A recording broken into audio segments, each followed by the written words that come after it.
and I'm now joined by Tolu Olorunmoteni and Alfred Okolegbe. Guys, let me quickly welcome you to the show. It's nice having you with us here this lovely Friday evening. Thank you very much, Jamie. Good to be here again. A great Friday it is. It's a pleasure as always.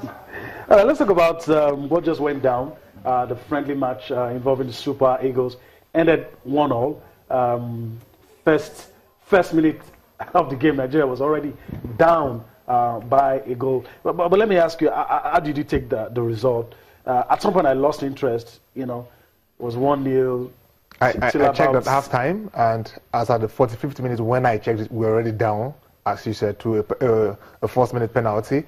And, well, we are playing Corsica. And in all honesty, until the NFF announced that there was going to be a game against that country, I never heard of them before. They were not affiliated to because FIFA, they're not affiliated to anybody. UEFA. So this is a kind of test game or not. We should be winning games like this.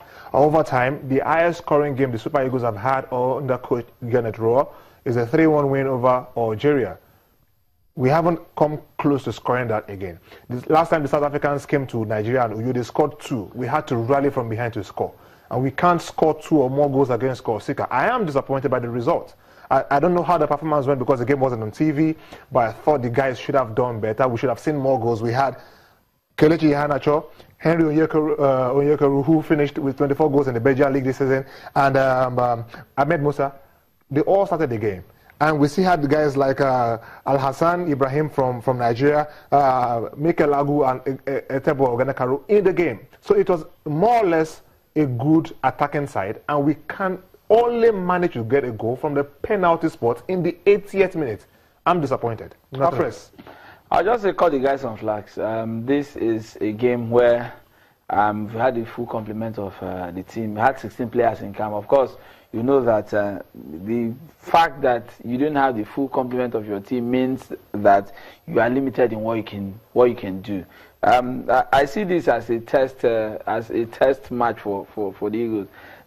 We didn't lose this game, and so you can only move forward from this point. I'm sure that the coach would have seen 1 or 2 things that he wants to, because for all of us, we're expecting that he needs to be released after the second friendly against Togo, where the guys. But for me, I know it's Corsica. A lot of people will say, okay, we should have done this or done that, but of course, we're limited by the guys that showed up. We can't for sure say that this is the first team of the Super Eagles. Yeah. Okay, let's talk about the positive. Kelechi Iheanacho is turning out to be Mr. Dependable these days in the green and white.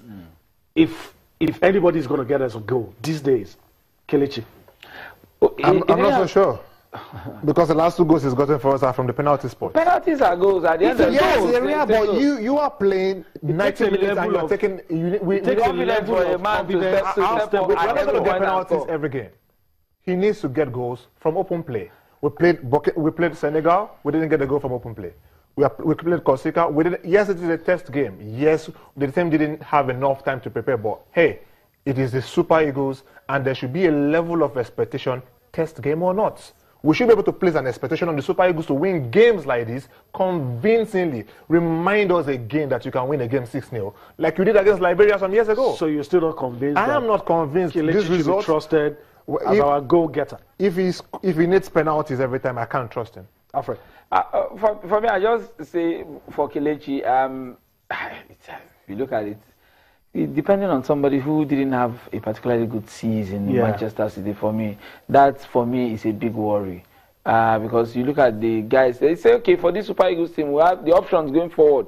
We have rich options. We have guys going forward, you know. But for Kelechi, he's scored 2 goals now, penalties, the other one against Senegal and this one again.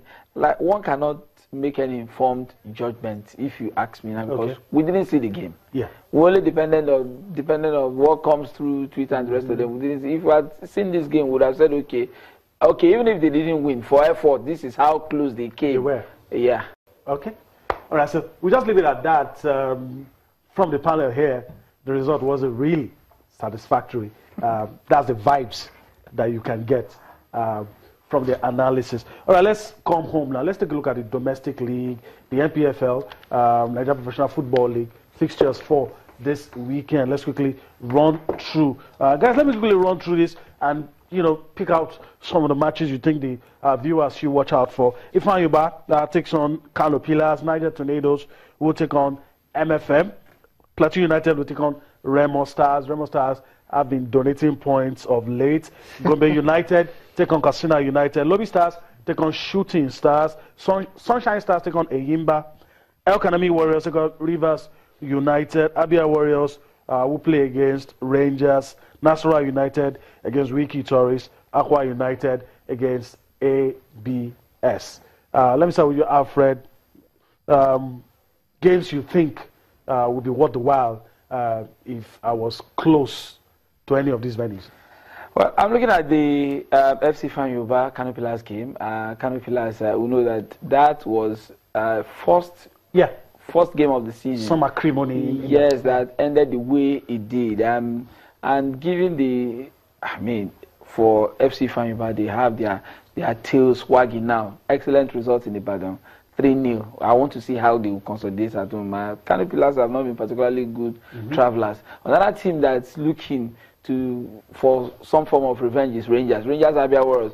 The opening week of the season, everyone was like, okay, defending champions against Abia Warriors. No, Abia Warriors is going to run over them. And when the result came through, it ended in a draw. So they'll be looking for their own pound of flesh. So those are two key games for me that I really want to see, and it will be interesting what the results will be. One game that should really pop to mind, but for the stadium ban, is the Sunshine Stars versus Enyimba. I mean, wherever it's played, well, it's going to be a good game, but unfortunately, we're trying to talk about the games that people can go see. Oh, okay. They won't be able to see that, just journalists to be there. Otherwise, these would have been a cracker. Maybe I would have ranked it as high as the game against... you probably put it as game of the week. Yeah, alongside the Ifeanyi Kano Pillars game. And now, Enyimba are pushing. They look to have woken up from the slumber. They're currently 5th on the log, just 5 points behind leaders Plateau United. And if there's one thing Enyimba know how to do, is how to fight really hard in the second half of the season. And with an informed under, I think they stand a very good chance of going to Akure. And just like MFM did in the first standard of the season, they can't pick a point from Akure yet again. For Enyimba, isn't it interesting? Their last game was against Remo Stars, played behind closed doors. I saw that game live because I was at the stadium. Ugochukwu Leonard got the only goal. They looked like getting more. And that was a game they could have gone 2 goals down in the first 20 minutes. To be fair to Remo Stars, they missed several scoring chances in that game. Now they are going to Akure, and they're going to play behind closed doors again. I'm sure they will lick their lips to say, hey, when we went to Remo, when we went to Remo, there are no fans there, so they are not under pressure. You could hardly, if you're sitting by the sideline, if the first time for your first experience, you could hear the goalkeeper scream from his goal line and hear everything he's telling his attacker. So it will be interesting too to see what Enyimba comes out with. Comes out with in Akure. Okay. All right. Let's take a step down and go to the Nigerian National League and take a look at the fixtures in the Southern Conference and in the Northern Conference. Let's see some of the matches that will be played. Unison Rovers will take on Abia Comets. Papilo FC will take on Aqua Starlets. Oshi United will take on AS Racines. My People will take on Bayelsa United. Ikorodu United will take on Bendel Insurance. Heartland takes on Crown. Go Round takes on Delta Force. Gateway United takes on First Bank. And Newi United takes on Warri Wolves. Guys, let me quickly have your thoughts on some of these matches. Once you will pick out as... The top 4 teams are playing against each other this weekend. Go Round are currently 3rd and they're taking on Delta Force. That is going to be a big game. Now, it's more interesting because Delta Force are the best defensive side in the league. So far in the conference, they have only considered 5 goals in 16 games. They are not scoring a lot, just 13. But they have been winning games, and it is important. So they're going away from home against Go Round. Just a point separates these two sides. Go Round have 30 points while Delta Force have 29. It looks like something should come out of this. If Go Round escape or get a win, as expected of them anyway, they put pressure on Heartland and Crown, who are equally facing themselves also this weekend in 1st and 2nd position. So Go Round may just have a chance of going top of the league. This is a cracking game for the weekend. I want to disagree with that. Heartland are tops. Yeah. Tied on points with Crown. Heartland will host Crown. And if you go by the form, they've dropping points at home for Heartland this time is not something that they want to consider. Recall that at some point they went 5 games. 5 games winning streak before that was cut short against AS Racine in Lagos. They also lost to Bendel Insurance midweek, and so they'll be looking at that Crown game because if you want to open that lead at the top, is that Crown game because they are both tied on points. If they get that, they just and Crown can't afford to lose because losing means they are dropping to a third and 4 points behind. Okay, let's really take a look at this one. Northern Conference, Yobe Desa Stars will take on Shokoto United. Adamawa United take on Mighty Jets. FC Abuja takes on Kogi United. FC Taraba takes on Kaduna United. All right, guys, before I let you go, I want you to talk about something that's very, very important. The big game tomorrow, Chelsea and Arsenal. That's the FA Cup final. And I won't let you guys leave without hearing your thoughts. A lot of people already calling it an anticlimax for Arsenal. I don't know. But Alfred, your thoughts on that game and where you think it will go? If Arsenal play with the full complement of their players, they look likely to lose to Chelsea. But they don't have it. But they don't have it. That's the if they have the full complement of their players, they will lose. They are likely to lose to Chelsea, given the now kind they of are form. Depleted. Now, for me, it's just one-way traffic. But you never can tell. Can the pressure on the coach have any factor? He might want to answer his critics with a resounding performance.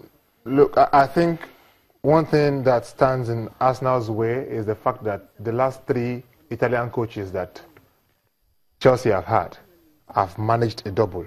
Carlo Ancelotti did it in 2009, Roberto Di Matteo did it in 2012, and Antonio Conte may just be doing a third.